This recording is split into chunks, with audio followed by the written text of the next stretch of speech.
Eu escutava muito o Felipe Boladão, MC da Leste. E aí, através do funk, eu fui me entendendo como uma pessoa da periferia. E fui tentando desenvolver isso, só que eu desenvolvia numa forma de texto, né? Eu não pensava ainda em compor música, né? Eu pensava mais numa forma de expressão mesmo. Porque, mano, a poesia, a literatura já é algo que fica muito distante de você entender aquela linguagem, aquela coisa, sabe? Então, o que faltava? Eram livros que falem a mesma linguagem que você fala. As gírias, o dialeto, sabe? A vivência que você vive. Então, a gente sentiu que teve essa diferença, assim, distribuindo os livros para as pessoas e elas... Caramba, tem gíria aqui, tem um desenho rabiscado igual eu faço. E entender que às vezes sua forma de pensar, ela pode ser transformada em arte também. E aí as pessoas, elas ficam muito impressionadas. Eu já vi o olhar de uma pessoa, tipo, se vendo numa fotografia. Por exemplo, falando, caramba, mano, como fica bonito, né? Tipo, isso sou eu, sabe? E aí eu acho que protagonizar as pessoas, isso faz com que elas se apaixonem pela parada, sabe?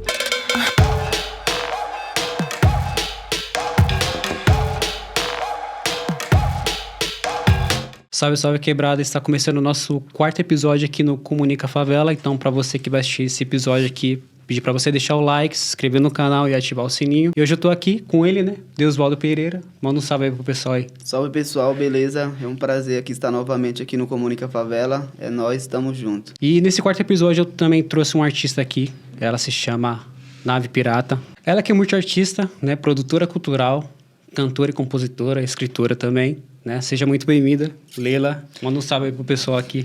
Obrigada, gente, pelo convite. É um prazer estar aqui pra gente falar sobre as nossas vivências, trocar uma ideia. E é isso. Vamos nessa. Boa. E é isso, eu já vou fazer a primeira pergunta pra ela, mano. Tipo, seu vulgo é Nave Pirata. Da onde que veio esse vulgo? Quem criou esse vulgo? Como é que veio essa inspiração, Nave Pirata? Essa inspiração, ela veio através de uma poesia que eu escrevi, que o nome era Embarque in Now. Eu fiz uma pesquisa uma vez sobre os piratas, né, no Brasil. E aí falava um pouco sobre que na época, bem antigamente, as pessoas colocavam as pessoas que tinham distúrbios mentais ou que não eram consideradas normais perante a sociedade em navios em alto mar. E aí eu pensei muito sobre isso. E lendo sobre os piratas e construindo essa poesia, eu me apeguei muito à idealização de que o pirata, ele tá sempre em alto mar, enfrentando as diferenças do tempo e à procura de tesouros. E vivendo aquela realidade muito árdua, né? Bebendo, se alcoolizando, tendo os vícios também como uma rede de apoio. E eu me enxerguei muito nisso naquele momento que eu tava criando aquela poesia, e eu criei o Nave Pirata, que é de navio pirata. Caramba, que bacana. Tipo... Uma brisa. Porque, por exemplo, a gente fala nosso vulgo assim, vai ver, tipo, mano, nada com nada, eu só encurto o nome. Eu falei pra ele, tipo, meu vulgo é tipo Kiel, tá ligado? Ou o pessoal me chama de bigode, sei lá, alguma coisa assim, tipo... É como as pessoas te conhecem, né? No caso, eu fiz só ao contrário. Tipo, nossa, coloquei para as pessoas me chamarem assim. Eu gostaria de perguntar para você como que foi o seu início, assim, tipo, como produtora cultural, o que te levou a escolher essa área de produção cultural e também, tipo, como que você chegou também na música também e tal, na poesia, se primeiro foi a poesia ou se primeiro veio tipo, sei lá, a especialização em produção cultural, o que veio primeiro? Certo. Quando eu era mais nova, eu morava na Zona Norte de São Paulo.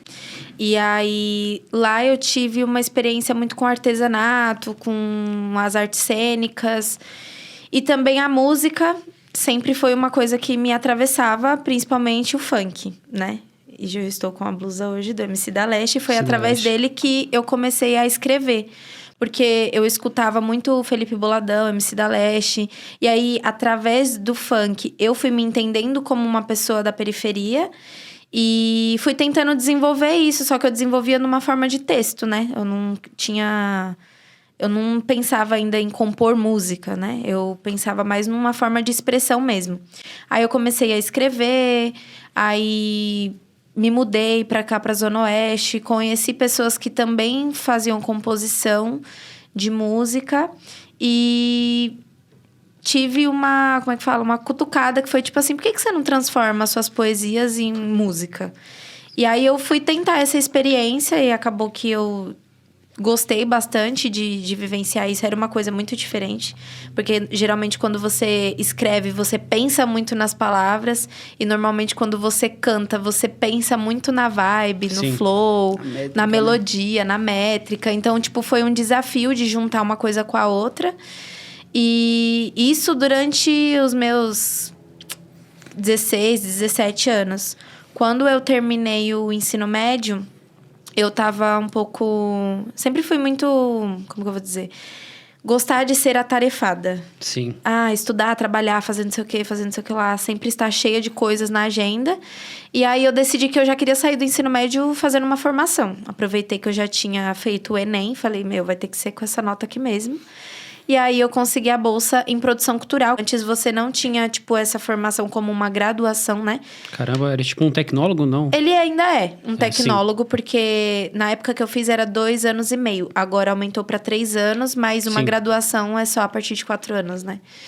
E só que era a primeira vez que tinha um curso numa instituição, numa universidade. Hoje você já vê em mais outras escolas.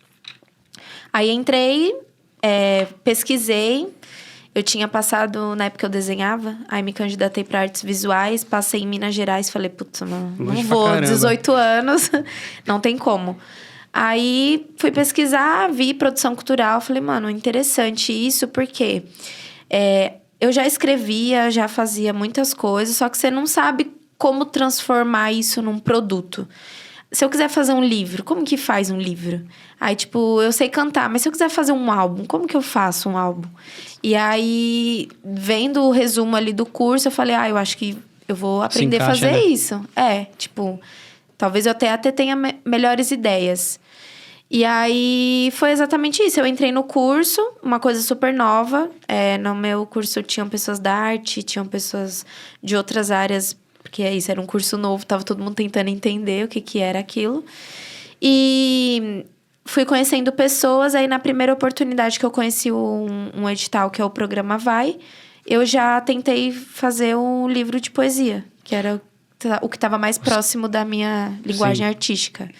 Sim. E aí, foi isso. A gente fez o primeiro livro, que a gente fundou, eu junto com mais 2 poetas, o coletivo Arte Persiste. Arte Persiste, sim. Isso. E aí, a gente deu seguimento a isso. Temos um segundo livro também.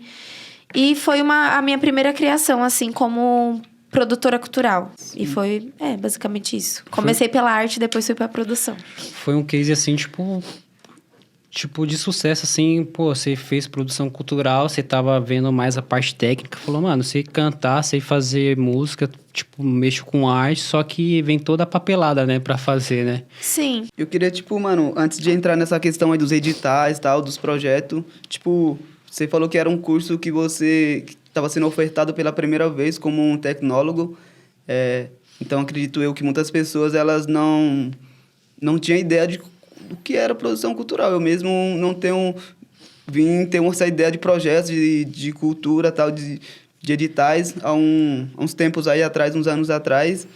Como que sua mãe reagiu quando você falou, seus familiares, falou, vou fazer produção cultural, algo assim? Como que foi a reação deles? Eles aceitaram de cara ou teve que convencer eles? Mais ou menos.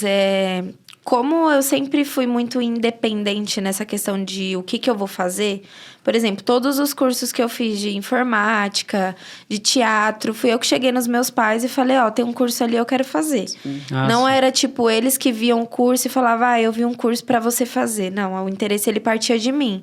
Então, quando eu decidi fazer a minha faculdade, foi uma coisa que, eu acho que eles nem esquentavam muito a cabeça com isso, de só vai, né? Que curso que ela vai fazer? Não, porque ela vai decidir. Então, foi uma coisa que eu também fui explicando, né, pra eles. Como eu sempre estava envolvida com a arte, desenhando em casa, escrevendo, ouvindo muita música. Então, eles já sabiam que para algum lugar da arte eu ia. Só não sabia qual. Aí, eles sempre perguntavam, né, mas o que é isso aí? Isso aí dá dinheiro? Perguntava? Perguntava. Todo pai se preocupa com isso, a né? pergunta mais natural é isso, né? Tipo, dar dinheiro. Dá Porque dinheiro, você vai né? gastar com aquela formação. Beleza, eu tive bolsa, né? Mas gastar tempo, demanda, tudo, anos de estudo. Então, eles perguntam, mas isso dá dinheiro? Porque, na real, essa parte da... A gente vai em shows, em exposições, mas essa parte de como que isso...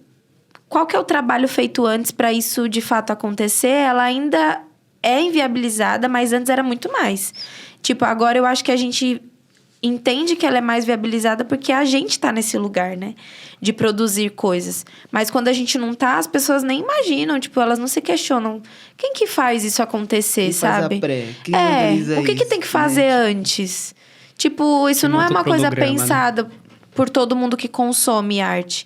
Então, é uma coisa que você acaba trazendo também um olhar novo para as pessoas de... para você ouvir um álbum, tem alguém... Não é só o artista e o produtor que vai gravar. Tem toda uma equipe por trás para pensar logística, tema, divulgação, tudo isso. Então, hoje eu vejo que é um trabalho que a gente sempre viu, porque a Quebrada ela sempre produziu arte, só que hoje a gente tem mais meios de tornar isso de fato uma profissão, assim, e se ver profissional. Sim. Porque também, tipo, quando a gente tá fazendo essas paradas, assim, começa a cantar, ou fazer uma estilogravura, ou começar a fazer uma fotografia, tá ligado? Sim. Tipo, a gente só quer ir lá e fazer. Tipo, a gente não tem essa malícia de saber como que funcionam as coisas, tá ligado? De falar, mano, agora chegou um contrato, e aí? Como é que eu vou ler esse contrato, sabe? Tipo, ter alguém que vai estar junto com você, sabe? E acho que é exatamente isso, né, mano? Tipo, quando você é artista, você não se preocupa com outras coisas. É exatamente o que você tá falando. As pessoas só querem simplesmente fazer arte. Mas, ao mesmo tempo, eu acho que é importante ter pessoas que é isso, né, mano? São editais públicos, são dinheiro público que a gente tem que acessar. Então, tipo, eu queria saber também qual que é a importância, assim, dos editais públicos para as pessoas periféricas, para as pessoas, para os coletivos independentes que estão aí num corre totalmente independente. E como que é acessar, tipo, esses editais? Por onde começar, na verdade, né? Mano,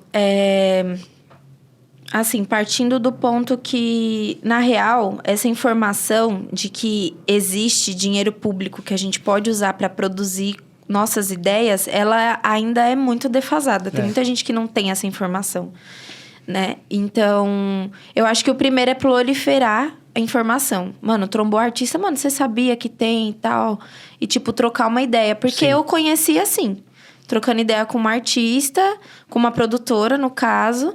E ela me falou, mano, você faz tal coisa, já tentou. Eu falei, mas eu não sei nem o que é isso. E aí, fui buscando essa informação. E os editais públicos, assim, tem muitos editais grandes, que a gente também tem que entender que a linguagem, ela geralmente ela não vai ser feita pra gente entender.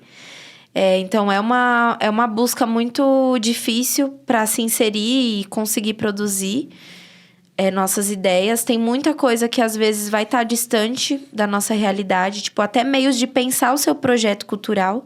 Porque, às vezes, você tem um projeto que ele é muito válido, mas a forma como ele tem que ser colocado para aquele edital, ele já pede coisas que você não pensou ainda. E que, às vezes, você precisa de um auxílio de alguém para falar, pensa nesse sentido, e se você fizer de tal forma? Sim. Então, assim, quando a gente é artista, a gente vê o produto, mas a gente não sabe muito bem como colocar ele nos lugares, né? Uma professora minha falava que o artista, ele vive muito do sonho. E aí, a gente não consegue colocar num projeto o nosso sonho. Você tem que trazer isso para uma outra linguagem, para ele ser compreendido e você, de fato, passar a sua ideia, entende? Então, mano, o primeiro passo é, tipo, trocar ideia com as pessoas. Porque vai ter alguém, tipo... Você vai numa exposição...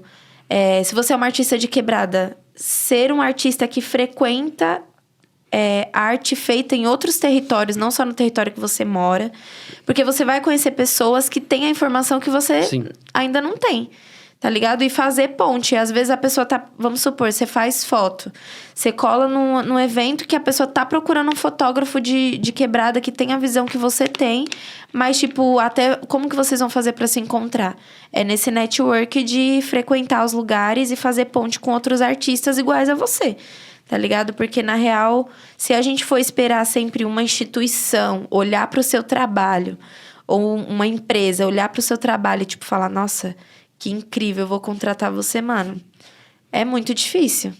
Muito difícil mesmo. E como que você lida com, por exemplo, lidar com os artistas em si, como você é produtora cultural? Porque eu vejo que tem um pouquinho de resistência, né? Porque tem muitos artistas assim que você vai trabalhar junto, pessoal, sei fazer tudo, e, tipo, você chega para somar com essa ideia assim, você como produtora cultural, como é que você lida com esse impacto em si? Então, o maior dos impactos é prazo. Porque, tipo assim, geralmente o artista, ele produz quando ele tá inspirado, naquele momento que ele se sente criativo. E quando você vai fazer um projeto, você tem que determinar em quanto tempo você vai criar aquilo. Se for algo que você vai criar do zero, né? Agora, se for algo que, tipo assim, você já tem... Por exemplo, eu já tenho as fotos que eu quero fazer uma exposição. Aí você tem que entender que às vezes vai ter um processo que o próprio artista ele nunca parou para fazer, que é separar as fotos, montar uma narrativa, onde que vai ser feito, que público eu quero atingir. Então esse olhar que o produtor vai trazer, ele é válido até para o artista ter uma visão diferente do trabalho dele. Tipo, beleza, eu fiz isso aqui, mas eu quero mostrar isso aqui para quem? Por que é importante mostrar para esse público e não para esse? E se eu quero atingir esse público, eu tenho que fazer esse trabalho aonde? Onde que é acessível que esse público consiga ir? Então, é uma visão que geralmente o artista não vai ter. Então, a gente traz esses pontos, né, para o artista pensar e falar, não, real, às vezes mudar algumas coisas. Por exemplo, coisa besta. Eu quero fazer um evento aberto... em novembro ou janeiro. Geralmente, é uns meses que chove muito. Vamos pensar numa possibilidade de ser um lugar fechado? Às vezes, o artista não vai ter essa visão. Vai ter equipamento a céu aberto. Mas se chover, vai queimar tudo, a gente vai ter uma perda. As pessoas vão ir? Se for num mês frio, as pessoas vão sair de casa para ir no seu evento a céu aberto, no frio? Então, tipo assim, são visões que, às vezes, são coisas mínimas, mas que fazem muita diferença na hora que você vai executar. Porque a real é que o seu projeto, ele pode ser um projeto que ele tem o objetivo de que tenha muitas pessoas, mas ele também pode ser um projeto de impacto. Eu posso querer 100 pessoas, mas se 30, 15 se sentir impactada, 50%. Então, eu atingi o meu objetivo, saca? Então, é muito mais desse olhar, assim, de... cultural do que só artístico. Acredito que seja mais nesse ponto, assim. Agora já, trazendo para os seus projetos mais pessoais aí, como que foi criar o Arte Persiste, assim, e como que foi também, quais foram as dificuldades que você encontrou no primeiro edital que você escreveu com as meninas? Que é isso, né, mano? No coletivo, muitas vezes, nem todo mundo pensa igual. Não é que deveria que todo mundo pensava igual, é bom ter essa diversidade de pensamento também, mas... É isso, existe esses confrontos dentro dos coletivos de ideias mesmo, assim. E quando você passa no edital também, não sei como que é manter também um coletivo depois de um edital também. Eu queria saber como que foi seu primeiro edital, como foi realizar o projeto, quais foram as dificuldades e tal, qual foi o produto que vocês entregaram, para quais locais vocês entregaram também esse produto. E como que é também se manter sem um edital também? Quais são os caminhos também para se manter quando você não tem o dinheiro do edital? Então, vamos lá. A primeira experiência de fazer um projeto, ela foi difícil, porque vamos pensar que eu tinha, 18 anos. Já faz uma cota. Sim. E quando a gente foi pensar isso, a gente já tinha algo em comum, que era nós escrevíamos. Então, tipo assim, eu tive a ideia, porque eu tava dentro daquele universo de aprender a escrever tudo. E aí eu cheguei e falei, gente, a gente tem uma ideia que, mano, vamos escrever nossas poesias e vamos falar sobre o que a gente vive na periferia. Então, o nosso primeiro livro foi A Realidade da Mulher Periférica. Jovens, né? Nós tínhamos de 16 a... Eu acho que a mais velha já tinha 20. Nós éramos 3. Era uma mais nova, eu no meio e uma de 20. Então, a gente estava nessa faixa etária, com esse olhar. Uma de nós já era mãe. Essa vivência aí de estudar, trabalhar e ter essas coisas que nos atravessam, os relacionamentos abusivos. Você compreender, tipo, a realidade... Passando da infância já para a vida... Ou da infância, da adolescência para a vida adulta. Então, tipo, a gente tinha muita coisa para falar. E eu acredito que sigo aprendendo a trabalhar em coletivo. É uma coisa difícil, você ter ideias diversas. E, às vezes, mais de uma vai ser válida. Mas a gente precisa escolher uma. Então, às vezes, o impasse é esse. E também tem muito uma questão de... Mano, se a gente for parar pra pensar, nós somos pessoas periféricas produzindo um produto pra periferia. A vivência, a nossa realidade, por mais que a gente viva, às vezes, dentro do mesmo território, são coisas diferentes. Então, tem as coisas do nosso pessoal que vai atravessar a gente de uma forma que... Você não vai conseguir estar ali de corpo e alma naquele projeto. Porque aí você tem a demanda de trampar, de cuidar de um filho, de, tipo, correr atrás de outras coisas. Então, trabalhar em coletivo de pessoas periféricas o meu primeiro projeto foi muito esse trabalho de entender que, mano... Nós estamos em 3 territórios diferentes, com 3 realidades diferentes. E a gente precisa ter empatia uma com a outra pra entender que, tipo, os prazos, eles são importantes. Mas, mano, vai ter vezes que a gente não vai conseguir tá bem. E a gente vai precisar só trocar uma ideia como pessoas, sabe? Então, principalmente quando a gente faz projeto com pessoas que a gente gosta... amigos, família, a gente tem que levar muito isso em consideração. Então, é uma coisa que eu aprendi no primeiro projeto, porém, sigo aprendendo porque as pessoas são diferentes, os momentos são diferentes. E até mesmo quando eu sou convidada para fazer, tipo, eu queria que você escrevesse minha ideia, a gente troca uma ideia, mas na hora de executar é isso, cada um na sua... realidade, com as suas dificuldades. E a gente tem que entender, às vezes, quando a pessoa some. Porque, é isso, não tá se sentindo bem. Sim. Tem a depressão também. A gente já passou muito por isso nos projetos. O coletivo, né? E principalmente se a gente vai tratar de... causas alarmantes, tipo assim, mano, a maternidade na periferia, a juventude preta periférica, falar sobre as mulheres trans na periferia. Você tá lidando com pessoas que elas já vivem um desafio, mano, diário. Sim. Você tem que ter essa empatia de coletivo fora do projeto também, sabe? De entender que nós estamos dividindo realidades diferentes e atravessamentos diferentes também. E em relação aos editais... É muito difícil se manter sem edital, porque é isso, né? E não é uma coisa só dos coletivos e projetos pequenos. Quando a gente vai ter uma aula, assim, os professores falam... Tá, mas Isso aí é uma questão de lei. O governo, o Estado não investe em cultura quanto deveria, quanto poderia, né? E... Querendo ou não, ainda não se tem uma ideia, tipo... Em anos está sendo estudado...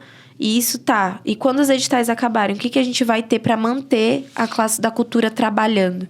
E ninguém tem uma solução, assim. Sim. Então, é uma coisa que a gente enfrenta por conta da inviabilização do nosso trabalho mesmo. E eu acredito que, volto a dizer, o meio de você estar sempre em contato e gesticulando, tudo isso é... tendo contato com outros artistas. Porque daí, enquanto seu projeto não tá acontecendo, do outro tá, e você se inclui, e aí você faz um trampo aqui, outro ali, conhece uma pessoa que tá precisando de alguém que faz uma coisa que você sabe. E querendo ou não, a vida da produção e do artista, ela vira isso. Se você quer viver disso, é você ser multifunção e se enfiar em todas as coisas e ter muita cara de pau pra chegar e falar, mano, e aí? Eu sei fazer tal coisa, você não tá precisando? E, tipo, você conhece alguém? Não, eu vou entregar lá, vou chegar lá, vou perguntar, vou me oferecer pra fazer. Fazer a ponte, né? Exatamente. É um trabalho muito...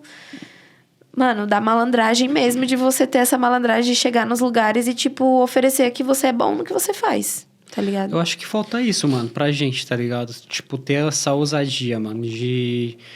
Ou talvez ir num evento assim foda de alguém que é grande assim, mano, e dar um bom dia, boa tarde, chegar lá e falar, mano, eu faço esse trampo, tá ligado? Eu acho que tá faltando um pouquinho disso, tá ligado? Eu acho que, tipo, eu sinto que a gente tá um pouquinho muito que...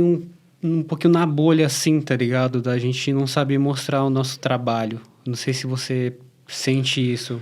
Sinto, com certeza. E, tipo, quando a gente vai produzir um projeto, que daí você passa pelo aquele momento de pesquisar, tá, o que tá acontecendo que seja parecido com isso? Sim. Às vezes você vai ver que tem muita gente fazendo isso na linguagem que você... Vamos supor.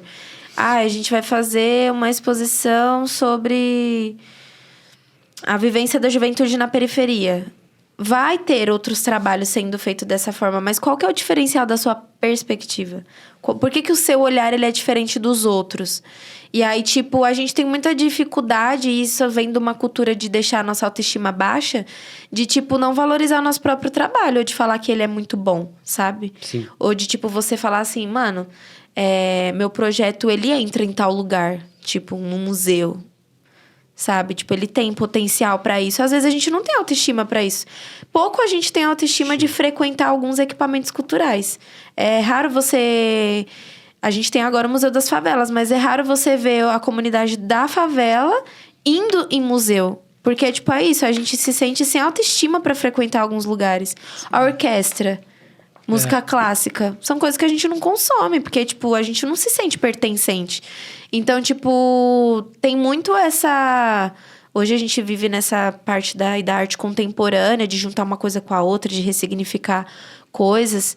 E eu acho que é um processo que dá um pouco de abertura pra gente entender como encaixar a nossa forma de pensar numa produção de arte, de transformar grupos de pessoas e por que isso é importante. E, mano, a gente vive esses assuntos dia após dia, sabe? E aí eu acho que isso pode ser tanto uma inspiração quanto uma dificuldade. De você estar no meio de tanta informação e conseguir ainda um espaço para criar alguma coisa através disso, sabe? Sim. Eu acho que, tipo, mano, você falou sobre essa questão aí das pessoas, tipo, da periferia não acessar muito os museus, as galerias, esses picos de arte mesmo. Eu vejo também que as pessoas elas não acessam por vários motivos, né, mano? O principal deles é a questão do tempo, né, mano? Que a gente vende nosso tempo o tempo todo. A gente vende nosso tempo Vende nosso tempo o tempo todo. Agora, é real. A gente vende o nosso tempo, e é Sim. isso. Então, a gente não tem mais... Quando a gente vende nosso tempo, nós não temos tempo para lazer, não temos tempo para cultura. Pensando numa mãe de família, ou então um homem, sei lá, tipo, que é da periferia, que acorda às 6 horas da manhã, vai pro seu trabalho e volta às 6 horas da tarde. O cara, tipo, ele vai chegar, ele não vai estar pensando em arte. O cara vai estar pensando em descansar e no outro dia lá, ele tem que ir trabalhar novamente. Falou, mano, tenho que estar bem para ir trabalhar novamente, para trazer o sustento para dentro de casa. Exatamente. Certo? Aí, a minha pergunta é, tipo, mano, como a gente sendo um promotor de cultura, fomentando essa parada dentro da quebrada, como que a gente resolve essa questão? Tipo, porque é isso, nós sabemos que nosso pessoal ele não tem tempo para ir para os museus. Como que a gente traz a arte para dentro da quebrada? Com projetos já é importante também, né? Já ter um projeto tal que traz essa arte. Mas existe outras fórmulas também de você trazer a arte para dentro da quebrada para que as pessoas periféricas não precisam se deslocar para ir para um museu, que nós sabemos que é tudo centralizado, né, mano? Sim. O museu, as galerias, é tudo no centro. A gente precisa de mais equipamentos de cultura dentro da quebrada, então mais próximo da quebrada. Sim. Isso é muito foda, essa questão do tempo, porque é real. Você pensa numa pessoa que trabalha de segunda a sábado, ela só tem o domingo. Domingo ela vai... E aí é isso, né? Colocar roupa pra lavar, fazer as marmitas, fazer compra do mercado. Você não tem tempo pra pensar em ir no cinema, ir numa exposição e afins. E esse trabalho que a gente já faz, que é de produzir coisas dentro da comunidade, ele já é de extrema importância. Mas eu sinto, tipo, produzindo, não no olhar de nenhuma pesquisa ou dado, que as pessoas elas vão porque elas se veem naquilo. Então, a representatividade ela tá no pico da importância das pessoas conseguirem consumir arte. O primeiro livro que a gente fez do Coletivo Arte Persiste, a gente fez ele com a justificativa de que 3% da periferia consome literatura. Por quê? Porque, mano, a poesia, a literatura já é algo que fica muito distante de você entender aquela linguagem, aquela coisa, sabe? Então, o que faltava? Eram livros que falem a mesma linguagem que você fala. As gírias, o dialeto, sabe? A vivência que você vive. Então, a gente sentiu que teve essa diferença, assim, distribuindo os livros para as pessoas e elas... Caramba, tem gíria aqui, tem um desenho rabiscado, igual eu faço. E entender que, às vezes, sua forma de pensar, ela pode ser transformada em arte também.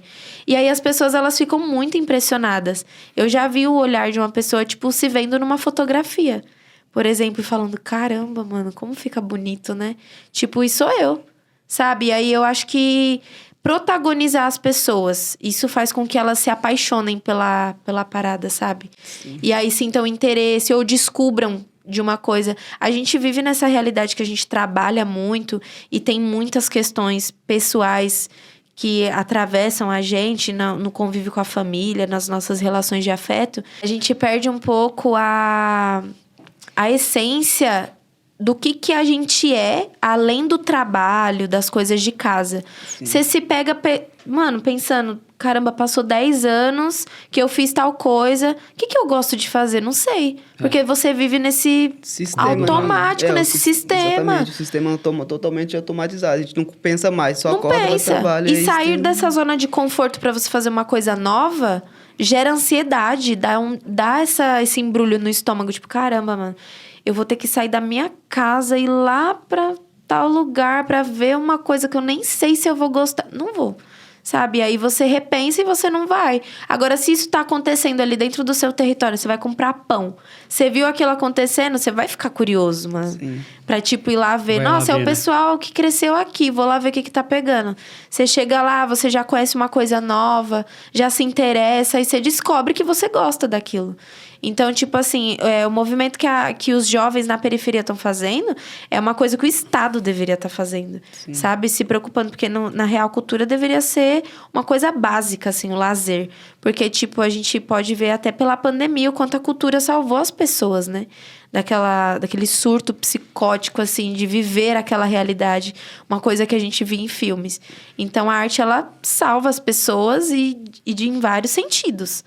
Tá ligado? E eu acho que esse trabalho que a gente faz de trazer representatividade para as pessoas que a gente conhece, colocar elas como protagonistas, é uma forma de fazer com que elas se apaixonem por uma coisa que é nova. Sim. É isso, né? Tipo, acho que as pessoas, elas também têm essa necessidade aí que você tá falando de se sentir representada, tipo, você se reconhecer no trabalho também, falar, pô, eu faço parte disso, realmente. Exato.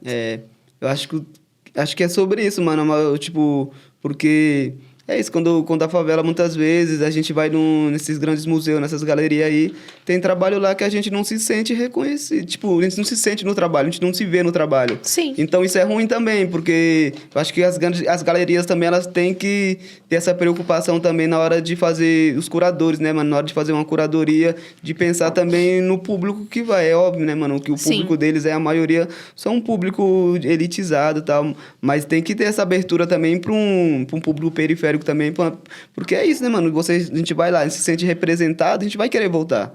Agora a gente chega lá, não se vê em nenhuma obra, não se vê em nada. Mano, a gente vai voltar lá pra quê? Não faz sentido pra gente. Então, também, e é importante também ter esses espaços também dentro da quebrada também. Tipo, mano, ter espaço cultural dentro da quebrada gerido por pessoas periféricas também. São pessoas que eu acho que só quem entende a favela mesmo é quem mora na favela, quem tá dentro, tá ligado? Quem tá de fora, mano, elas não entendem, porque a favela ela é muito complexa também. Em vários sentidos, a favela é complexa.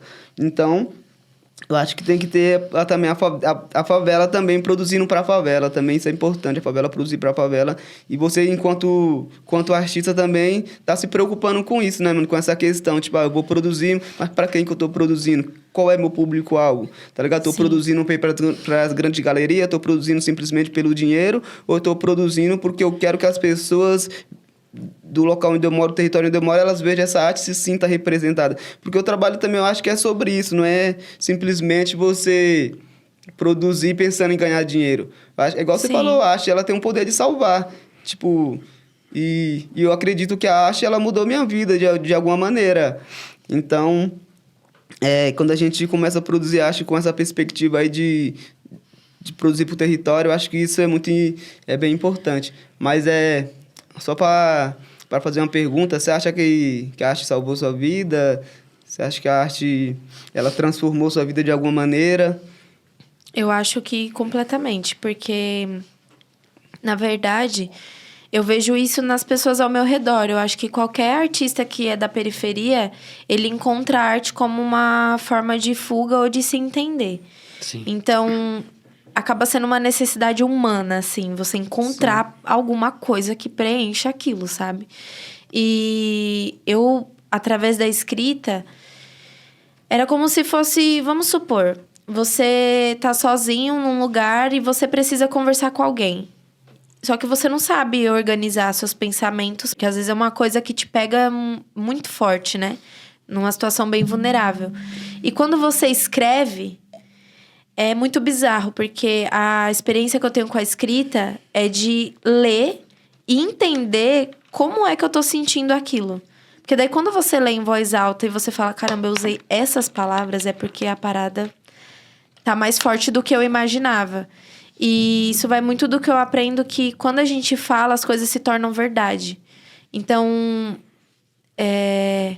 às vezes alguma coisa muito desconfortável acontece com você, você sente aquele receio de contar para as pessoas à sua volta, porque a partir do momento que você contar, aquilo realmente aconteceu, não é coisa da sua cabeça, sabe? E aí eu acho que a escrita, ela me trouxe muito esse despertar de realidade e entender como que funciona as minhas emoções, sabe? E também trabalhar minha memória de anos depois eu ler uma poesia e eu saber exatamente do que ela se trata, sabe? De que momento, o que eu tava sentindo. Então, é uma coisa que me ajuda muito a sobreviver, assim, com as emoções. Eu acredito que sim. Tipo uma válvula de escape, eu acho. Sim. Eu acredito que, assim, como a maioria das pessoas, eu sempre fui uma pessoa, assim, que eu vim dos 6x1, tá ligado? A escala 6x1. Então, desde quando eu terminei o ensino médio, mano, eu já fui trabalhar no mercado, eu entrei nessa corrida dos ratos. Eu ficava vendo o pessoal mais velho falar, mano, caramba, preciso tomar um rumo, tá ligado? Senão vai passar o tempo, vou continuar aqui e não vou ter experiência, assim, de ter vínculo com a arte em si, sabe? Sim. E também, voltado também um pouquinho para isso, sobre a questão do tempo, como você é mãe e você é artista, como é que você faz para administrar seu tempo e tá trabalhando em conjunto seu trabalho com produção cultural e maternidade? Na verdade, o tempo ele não existe, né? Aquelas. Quando a gente se torna mãe, assim, as pessoas que gestam, no geral, mano, tem um estudo que comprova que seu cérebro ele muda. Então, tipo assim, o seu cérebro ele de fato muda. Então, é muito difícil você criar alguma coisa. Primeiro que parece que você não consegue mais ter uma fluidez, assim. Você tá sempre preocupado com alguma coisa. E aí, você vai pra outra realidade, né? Que é você ser mãe na periferia. Você tá preocupado com tudo. Com o trampo, com o tempo. Aluguel. Se vai dar tempo de chegar pra buscar a criança na escola. E se ela ficar doente. E aí, são várias demandas, assim, que deixam a gente muito preso nas oportunidades. Você não pode abraçar qualquer oportunidade. As oportunidades podem cair na sua mesa, mas você tem um limite de tudo. De horário, de tempo, de fazer coisas que você gosta. Às vezes, você vai ter que abrir mão de algumas coisas para atender o que é mais necessário, né? Então, o tempo, mano, ele vai muito de uma questão que você tem que aceitar que não existe constância. Às vezes você vai falar, nossa, eu vou criar mano, vou criar... Eu tive essa genial ideia. Vou voltar a desenhar. Mano, eu não consegui parar um dia pra desenhar. Mas eu consegui já comprar os lápis. Conseguiu. Que aí a minha filha já quebrou a ponta de uns 5. E é uma coisa que você não consegue só ir lá e fazer.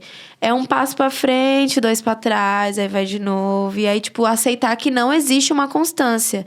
Você não decide hoje, tipo, em um mês você concluiu a parada. Não. O primeiro passo é você decidir fazer. Aí você vai encaixando. Nossa, sobrou um tempinho aqui, vou fazer tal coisa. Aí vive a rotina, é uma loucura. Porque eu também faço a pós-graduação. Aí eu estudo de noite, trabalho de dia. Fim de semana eu reservo pra levar a cultura pra minha pequena, né? Sim, sim. Aí você vai ficando, mano, perdida. Então, tipo... e colocando aquilo onde cabe, sabe? Aí tem uma noite que você decide, hoje eu vou escrever. E aí você vai dormir 2 horas da manhã, pra no outro dia acordar cedo. E aí, tipo, abrir mão, às vezes, do conforto. Às vezes você abre mão de fazer, de, tipo, limpar a casa e deixar a casa no que geralmente você deixa tudo arrumado pra você fazer uma arte. E às vezes você vai se programar pra fazer e seu cérebro não vai funcionar. Ele não vai conseguir criar naquele momento, porque é tanta demanda que, tipo, mano, é isso. Eu até vi um negócio no Insta esses dias, que a gente passa tanto tempo planejando as coisas. Tipo assim, amanhã eu vou fazer tal coisa, eu tenho que ir lá, levar na escola, voltar, fazer tal... Porque quando você vai fazer, você não tem mais energia pra fazer. Já é totalmente diferente, gastou né? toda a energia Já gastou só no planejamento. E eu me sinto muito assim, tipo... Nossa, eu vou fazer tal coisa, em um mês eu tenho que conseguir tal. E aí, mano, você vai fazer, não consegue fazer. Você não consegue fazer tudo. E é muito vendida essa imagem, tipo, principalmente pra maternidade, que você tem que ser guerreira. uma mãe que alimenta a criança bem, que leva ela pra sair, que você também não pode largar a sua aparência. E aí você tem que arrumar um trabalho, porque você também não pode ficar dependente das outras pessoas. E aí, quando você vai ver, mano, você não tem tempo pra... Literalmente nada. Pra nada. Tipo, o seu sono, ele é uma coisa que o seu corpo vai no automático. Porque se você pudesse, você não dormiria. Só pra fazer as coisas, tá ligado? Aí também tem, tipo, uma questão também que eu vejo, que é em relação a os locais, tipo, sei lá, as pessoas que promovem evento. Que, na maioria das vezes, também, elas não pensam nas questões das mães também, né? Tipo, mano, então não tem espaço para as crianças. Então, isso também prejudica de alguma maneira, né? Porque, às vezes, a mãe quer até ir num evento, quer levar a sua criança, mas... tipo, esse fato de não ter esse local adequado para sua criança ficar brincando lá também, querendo ou não, tipo, mano, impossibilita você de acessar vários lugares também, várias coisas que você gostaria de acessar e levar a sua filha junto também. Então, tipo, enquanto produtora também, mãe, você pensa nisso quando você vai escrever os projetos? Você, tipo, pô... Inclusão, né? Como que é isso? Nossa, isso que você falou é muito real, porque... Eu sempre ia no cinema. Tipo, sempre frequentei o cinema. Cinema era a minha primeira paixão, assim, da arte. E aí, tipo, desde que eu virei mãe, eu não fui mais no cinema. Porque daí tem essa questão, né? Tipo, e se a criança chorar, e se ela não se sentir confortável? E se isso acontecer? Sim. E aí você não vai. Sim. E só que daí eu descobri que existe o Cine Materna, né? Que é pensado pra mães. E conversando com uma professora, ela falou que isso foi feito porque foi feita uma pesquisa que entendeu por que as mães não iam no cinema. Que era exatamente o mesmo motivo que eu não ia. Sim. Então, eu acho que as outras coisas que faltam é porque, no caso, faltam pessoas que querem que essas mulheres estejam, sabe? Sim. Porque, no caso, a gente precisa... Mano, às vezes, você ir sei lá, numa contação de história que vai ter ali e você tem um espaço para deixar sua criança livre e você estar num lugar diferente, você vai salvar o dia daquela mãe, porque você estar em casa, vivendo a rotina todos os dias, às vezes você entra num colapso mental tão grande que você fica desconectada da realidade, sabe? E aí, tipo assim, já viu aquele filme O Quarto de Jack? Que ele acha que o mundo é o quarto. É como se o mundo fosse só a maternidade. Tipo assim, você não se enxerga mais além disso. E eu acho que o trabalho da cultura, ela tá muito em, tipo, mano, abraçar essas mulheres. Porque, às vezes, você... Tipo, mano, eu tenho uma amiga que ela é mãe de gêmeas. Gêmeas. Como que você faz com 2 crianças? Mano, ela desce a porra da viela com 2 crianças no colo e sobe a viela com 2 crianças no colo. E, tipo, você surta, mano, porque é uma demanda muito grande, sabe? E, tipo, as pessoas não vão pensar... Caramba, ela deve estar muito sobrecarregada. Se eles verem essa mãe gritando, eles vão falar, olha que descontrolada, como ela trata as crianças, sabe? Então, eu acho que isso também explica porque, às vezes, as mães não querem sair, porque elas vão ser julgadas, sabe? Se elas... Volta aqui, moleque, não sei o que, sabe? Tipo, as pessoas sempre vão olhar com um olhar de julgamento pras mães e não entender que, tipo, mano, elas só estão tentando ter um lazer, mas, tipo... Sabe? É uma tentativa de sair daquela bolha que é a casa, trabalho, limpar tudo, sabe? E eu acho que, tipo, é importante a gente pensar nisso como gestores de cultura. E pensar, principalmente, como que seria feito isso, né? Porque daí é isso. Existem... Você vai pensar de crianças de até 2 anos, é uma estrutura, a partir disso já é outra estrutura. Sim. Tipo, o que eu vou usar pra distrair, o que essa mãe vai vir fazer. E, às vezes, o que falta pra gente também é esse acesso de comunicação com esse grupo de pessoas, né? E também estrutura, mano. Porque, às vezes, você quer fazer um evento num lugar... Mas não tem estrutura pra você fazer uma área kids, sabe? Tipo... Sim. Aí, se você for fazer, já tem que ser fora da quebrada. E aí, tipo, porra, mano, mas aí vai ficar mais difícil. Como que elas vão chegar até lá? E é até interessante pensar nisso, porque desde na minha formação, eu tinha uma professora que ela falava, mano, se você quer que o público vá mesmo, você vai colocar uma van lá e vai levar elas até lá.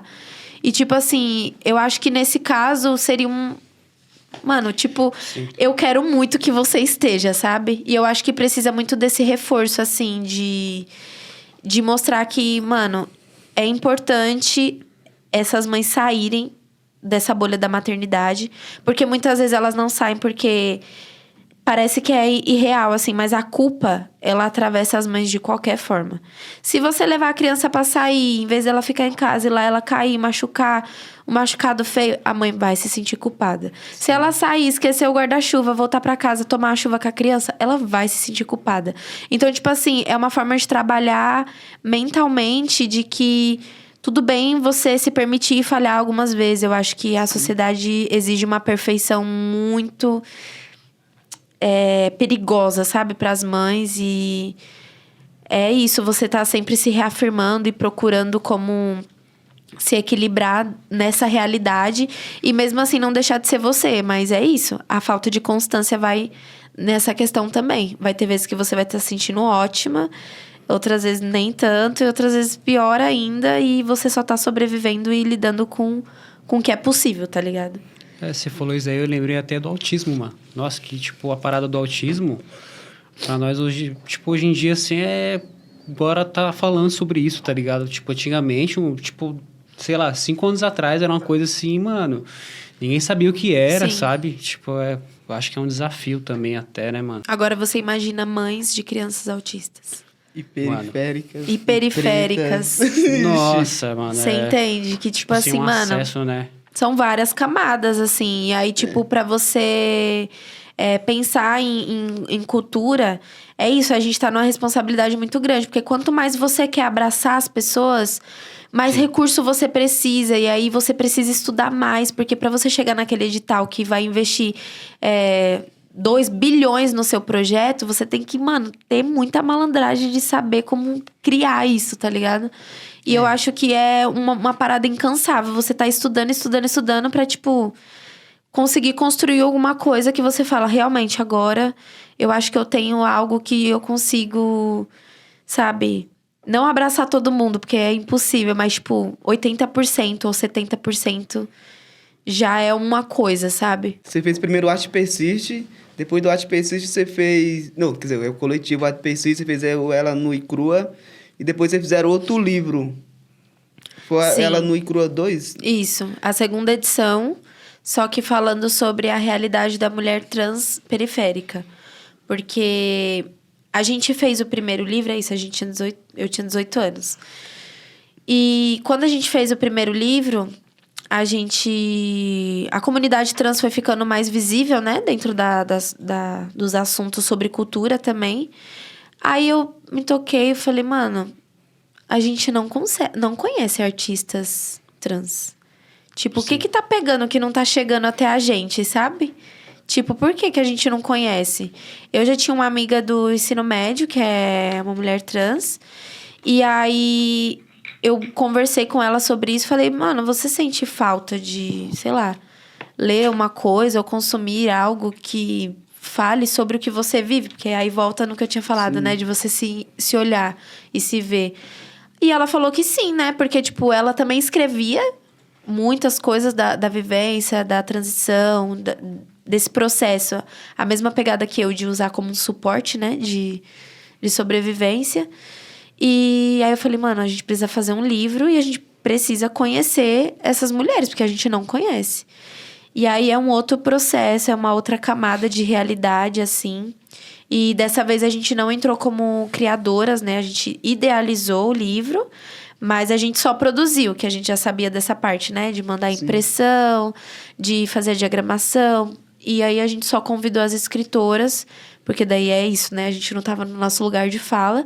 E aí a gente entrou num universo que, tipo, mano, a gente entrou pra aprender junto e fazer um trabalho que a gente ainda não tinha visto, que era um livro que falasse sobre a realidade das mulheres trans na periferia, escrito por mulheres trans periféricas. Então, foi uma experiência muito boa, assim. A gente conheceu pessoas, né? A gente se conectou de forma mais prolongada, né? Que a gente tem contato até hoje. E a ideia agora é que o coletivo Arte Persiste, ele consiga pegar essas realidades das mulheres nas periferias nas suas múltiplas camadas. A gente mandou agora pro edital, agora falando sobre a maternidade, né? Porque daí a gente já fez sobre a juventude, né? Nós, jovens, falando sobre a mulher na periferia, as mulheres trans, agora a gente vai para as mães, e aí sabe lá Deus para onde a gente vai parar, mas é nesse caminho de todas essas camadas, assim. Bacana. Caramba, bem foda. Em questão de retorno, assim, você acha que o pessoal acolheu bem? Eu fui no lançamento, não sei se era o lançamento, mas eu fui na Pareira Luzia lá, eu vi, tipo, teve um sarau também, que as mulheres trans também recitavam alguns poemas e tal. Foi um evento muito legal, inclusive eu tenho um livro também em casa, poderia ter trazido aqui, né, pra mostrar. Nossa, é verdade, eu o livro, né? A gente deu uma vacilada. questão, mas... Coloca beleza. na edição depois. Tipo, sobe na capinha lá, né? Mas você acha que as pessoas, elas, tipo, receberam bem o livro? Ou fazendo uma comparação com o primeiro e com o segundo, você acha que as pessoas também receberam super bem esse livro? Porque acho que é um tema também muito necessário nos dias de hoje também, né? Tipo, igual você falou, de falar sobre essas pessoas também que a sociedade ela não quer ver, né? E são as pessoas que estão tanto na margem quanto também... silenciadas, né? É isso, elas não têm voz, as pessoas não querem dar voz para as mulheres trans, para os homens trans. Então, mal importante também ter esse trabalho. Colocam deixa pra lá, né? E assim, eu acho que o primeiro trabalho que a gente fez... Vamos pensar nisso, né? A gente era muito nova também, então a gente atingiu esse público que tinha a nossa idade. A proposta era levar para zonas, né? A gente levou para a Zona Leste, na ocupação Mateus Santos, lá em Hermelino Matarazzo, junto com o Sarau dos Mesquiteiros, né? Fizemos a distribuição gratuita, porque é isso, o objetivo Esse é o primeiro? Isso. O objetivo do projeto era que as pessoas tivessem o livro. Então, a gente ia dar de graça, para todo mundo ter e ter a oportunidade de ler. E aí, a gente fez lá, fizemos na Zona Norte, na Casa de Cultura Brasilândia, e fizemos na Zona Oeste, Casa de Cultura Butantã, e fizemos uma distribuição gratuita na comunidade do Ceasa, para jovem, quem quisesse o livro. E aí, teve essa questão de ser uma coisa que a gente teve muita devolutiva das pessoas virem até a gente e falar, mano, tem uma poesia que, mano, me pegou muito, assim. Eu acho que quando a gente vai fazer um projeto, a gente tem um objetivo, às vezes, de acessar algumas pessoas e você vê que o seu projeto ele é de impacto, ele não é de público. Sim. Tipo assim, caguei se vai ter 300, 400 pessoas no meu sarau. Agora, se tiver 100 e 50 falar que, nossa, mudou meu olhar e 10 falar, esse projeto me tocou, o meu trabalho tá feito, sabe? Isso também é importante, né? Você ter essa consciência de que você não vai... Quando você escreve um projeto, você faz um projeto, você pensa um projeto, idealiza ele, escreve e ele passa, e você fica pensando nessa questão do público, muitas vezes você vai se frustrar também, tipo, nessa questão. Porque é isso, principalmente quando você está produzindo arte dentro da periferia. Você sabe que as pessoas periféricas, infelizmente, elas não têm tanto acesso à arte mesmo. Então, é isso, é todo um processo também, você fazer as pessoas, tipo, ver isso como importante, tá ligado? Então, Sim. É óbvio que, tipo, na periferia, você vai ali, pensar pelo impacto em vez da quantidade, acho que faz muito mais sentido, assim, também Sim. para quem escreve projeto, até mesmo para você se resguardar também, você não ficar frustrado com...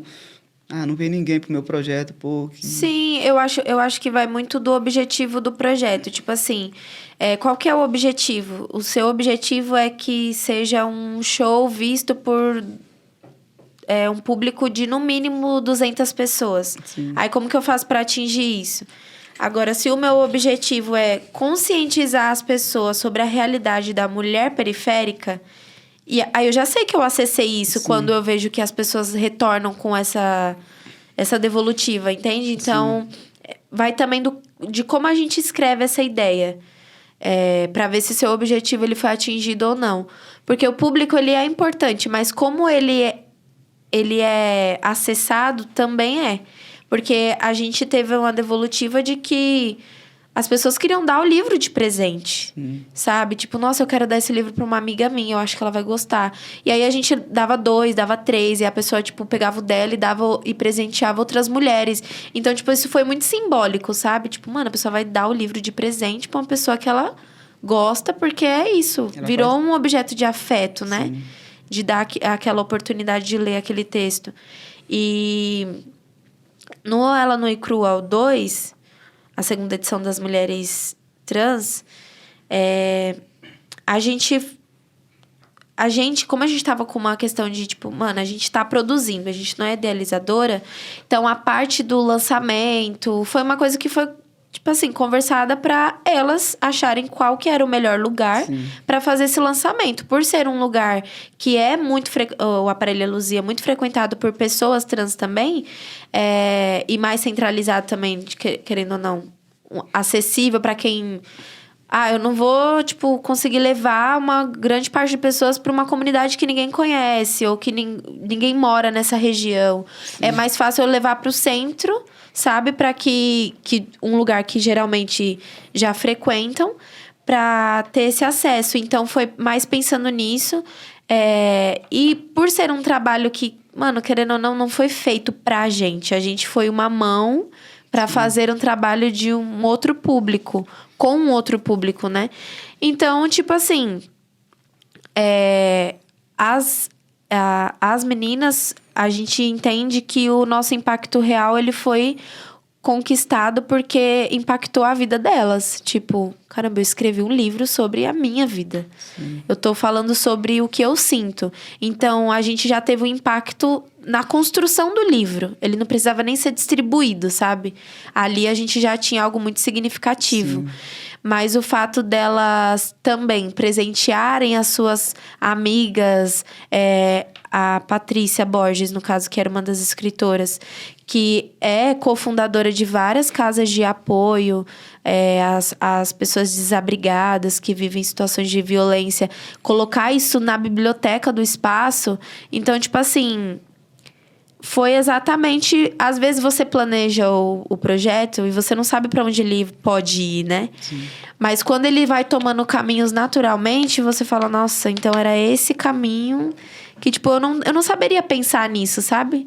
É uma coisa que você vive na experiência mesmo. Então, é pensar o projeto, tipo, que na real, a maioria dos nossos projetos feitos com ou para pessoas periféricas, o objetivo principal dele é impacto.